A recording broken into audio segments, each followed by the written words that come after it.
Magandang araw po sa ating mga kababayan. Nakikita niyo po sa aking tabi, dumating na po ang 10 vote counting machines na gagamitin po natin para sa darating na isang buwan na eleksyon na magsisimula sa Abril 9 at matatapos sa Mayo 9. Bukod po dito sa 10 VCMs, dumating rin po ang 65 ballot boxes plus yung mga folders, secrecy folders na lahat po ay gagamitin natin sa darating na eleksyon.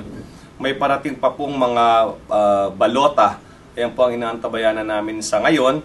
At ang base po sa notice na natanggap namin mula sa Manila, ay darating po yan sa mga susunod na araw. Maaring next week na po yan. At sana po, habang kami ay naghahanda na rin po sana kayo na pag-isipan ang ating mga kandidatong iboboto.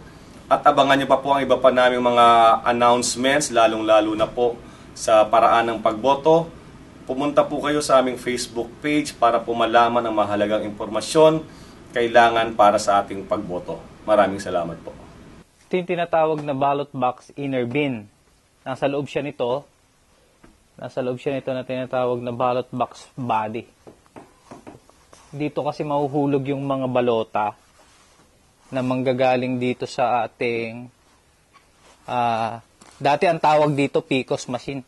Ngayon ma'am, ang tawag na dito ay voting counting machine. Tawag na yun dito. Ito yung yung mga ballot secrecy folder, yung nakaharang sa mga botante kapag nagka-cast na sila ng votes.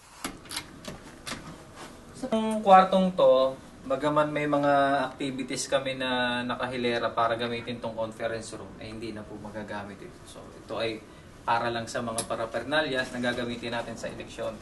Kaya, magagamit na lang to pagka inilipat na ho natin ito sa bayanihan kung saan doon gaganapin yung ating butuhan.